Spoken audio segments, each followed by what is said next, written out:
Good people, Menardo Rob here, and this week's Monday Digs video is going to feature a great find of mine from 2019 that I didn't know what it was when I found it, and it turns out that it is World War II trench art, silver trench art, and not only just silver, Australian silver, probably made for somebody from a U.S. serviceman stationed in Australia at the height of World War II in 1943. I have found numerous examples of similar type items, but none exactly the same made as this one. We'll be showing you why. But guys, I had no idea it was World War II trench art when I found it. Wasn't even positive. Dalton and I weren't even positive it was silver. I'd only been detecting 2 years. Definitely wasn't a expert on knowing silver, pieces of silver jewelry when it came out of the ground. But we were looking for the markings. Obviously, it doesn't have any markings, and you'll find out now why it doesn't have any markings like sterling or 925. Guys, this is one of my most incredible historical finds. My only, up until that point, my only World War II trench art I had ever found. And guys, we found it on Dalton's huge multi-acre church field, which is 2 counties from south of here, that we have been hitting now for 4.5 years. And I was there last week on the way home from the cross-state hunt with Kimberly, Pat, Dalton, and myself. And I stopped back there to film an intro. I didn't like the way the intro came out, so you'll just be seeing a short part of it. But I went back there, guys, and still pulled an old coin out of there. 4.5 years later, we're still getting finds off this property. And you'll be seeing a couple other great finds from that property as well, leading into this find. But guys, enjoy this. A little piece of World War II Americana history. My World War II trench art find. Hey gang, it is Rob here. FL Thunder Digging Florida with Rob. And I am on my way for another road trip with Mr. Dalton. He's found us a old church property with 100-year-old oak trees on it, probably older. And he spoke to the church representative, and she said a guy came by 10 years ago and found a few Indian heads. So as you can imagine, Mr. Dalton's pretty excited. So this is probably, I think, 2 counties south of us. I'm going to put the mileage at 0, and we're going to see how long it's going to take to get there. I'm not sure. He just texted me the address. I'm off. It's going to be at least a 45 minute to an hour drive. All right, gang, here is the permission that Mr. Dalton got us from that church. The lady told him that the deputies hang out under there. There's 2 of them there. We got that field and that lot, all of that lot on the other side of the trees. This lot all the way to the street. That lot over there, okay, like 5 lots. And there were houses here in the 30s and 40s. Mr. Dalton has found one weedy before I got here. Would you say it was 46? 46. We'll show that in a minute, and we'll show what he just found. It's over there. Over there. The light pole. Look at that beautiful military button. It says NG New Jersey. We're going to assume that's National Guard New Jersey. It's got crossed rifles. He thinks he hit it there, that bent it in. Yeah, I think they did. And on the back it says, you say it says Schofield? Yeah, it says Waterbury. Or Waterbury, I'm sorry. Yeah. So guys, that's definitely a military button, and we're going to find out the era and if that is National Guard New Jersey or if it stands for something else. We don't get too many old military buttons down here. Very cool.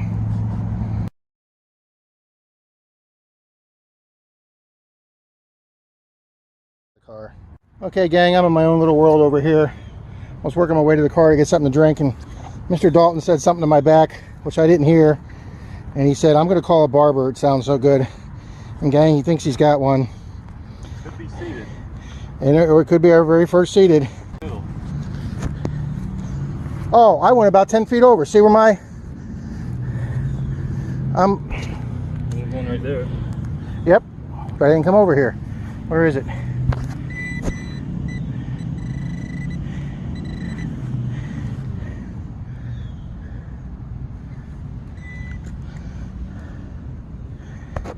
It looks old. It does look really old. Here. All right, flipper. You ready? Yep. It's a Barber. Yes, it is. Could it be 1800s? Neither one of us has gotten 1800 silver yet. Might have to. You want to take it to the car? Let's take it to the car. I got to go there anyway. All right. Okay, guys, we came back here to the car. Oh, yeah. She's got that old gray silver. And that's worn too, but you can see it says 1912. Yeah, my phone does pretty good when it's cloudy. 1912. Alrighty, gang, here is that great find, the World War II trench art. We had no idea what it was coming out. We weren't even sure if it was silver. Mr. Dalton has something in his hand. I thought it was a silver quarter when it first came out, but it's got some kind of shield or something on it, doesn't it? It goes like that. Huh? I think it goes like that. There's no writing on the back, but here, I actually got both of them.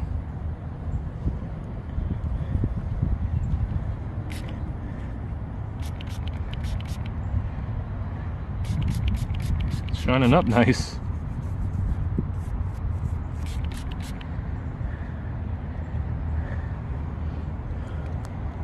We're gonna have to get it tested. You feel the weight of that? That's got to be silver. That thing is heavy as hell.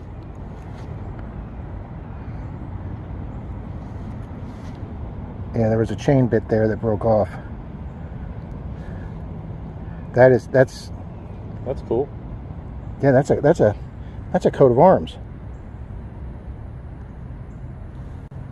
Okay, yeah, I'll have that tested tomorrow. All right, maybe silver, gang.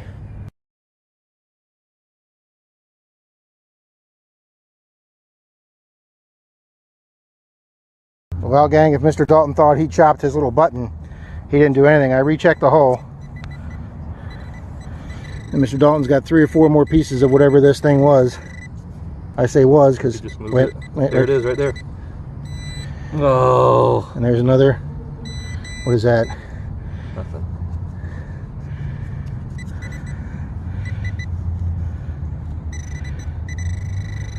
There it is, right there.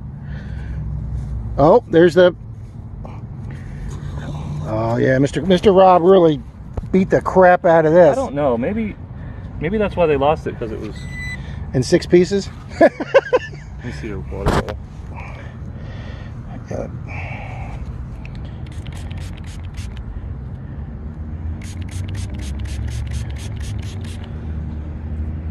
It's gotta. Here, while you do that, I'm gonna go back and get my glasses. Okay, Kang, I came and got my glasses. Here's all the pieces of this, I don't know what we're going to call it, necklace, bracelet, charm that came out of that hole. We're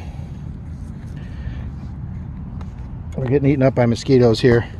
Dalton thinks this is a young Edward from Great Britain or Canada, and it's got a ram on the back side of all of them. Well, some of them do, and the other ones have the crest like this. So I'm going to say this is English or British, and guys, this has got to be silver. It's just, none of it's tarnished. It's very heavy. But I'll take that to my jewelry guy tomorrow. All right, that's my find of the day. Alrighty, people, here is the bracelet. All the pieces that we found. First off, you folks should be pretty impressed that I haven't lost it after 5 years. And folks, the reason we cannot find any marking for 925 or sterling is that these are all coins. Australia at the time, during World War II, made 4 silver coins. They made a florin, a shilling, a 6-pence, and a 3-pence, which we will show you now. Alrighty, folks, here are the 5 Australian coins from the World War II era. The smallest being the 3-pence. You can see the wheat stalks there, and the person shaved off all that, all the writing and the date. And then there's the 6-pence with the small crown with the star on top, and the ostrich or the emu and the kangaroo. You could just barely see the one has the little arm there, but they've cut all that off the coin, off the pendant. And then here is the beautiful ram's head. This was a drawing of an award-winning ram from a show there. They used that. He won the best animal in 1932, so they started putting this on the coin in 37. But you can see, again, the maker of this took out all the writing. And then on the big part of it, the florin, there it is next to the coin. And as you can see, no date, no name, They cut it out just to match it perfectly. And if you take a look at the backs,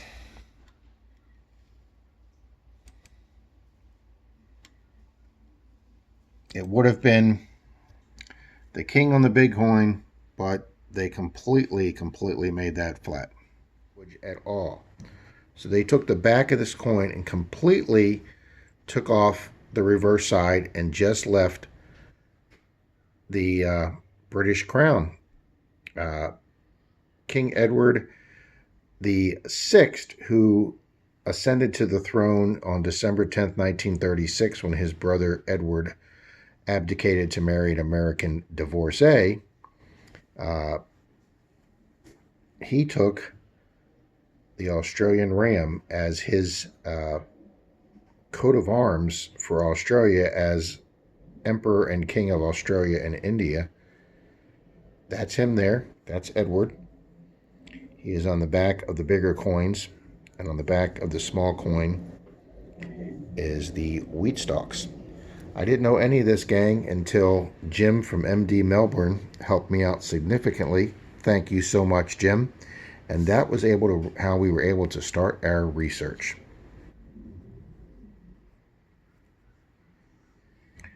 There are no bracelets like this anywhere I could find on the internet that every single piece except the anchor piece has been made into a heart, and that all references to coins have been taken off.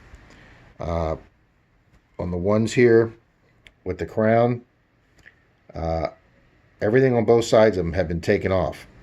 They have the kangaroos. You don't see the kangaroos anymore. And a lot of work went into just leaving the symbols on here, but not the lettering. You can just barely see the edge of the kangaroo's arm right there. But guys, they shaved everything else off these. This is the only one with no writing that I can find, and all the pieces were made into hearts. We'll show you some other examples of this trench art now. And here you go, guys. You can see on Google, there are numerous bracelets. This is the closest one to the one I found. I'll show you a close-up of that. Made with all these Australian silver coins. This one, they just took the coins and put them in bezels. But some of them have love notes in them, like a love token. But guys, you can see, here's one where they cut out the centerpiece, similar to mine. But none of them that they did the entire coin as a heart, except for that one. And that one they left enough writing that you can see that they were coins. Mine's the only one that you can't tell that they were coins at one time. There is one that they hold the coins. And there is the one that's the bezeled work. There is another one there. Another one there with an inscription on it.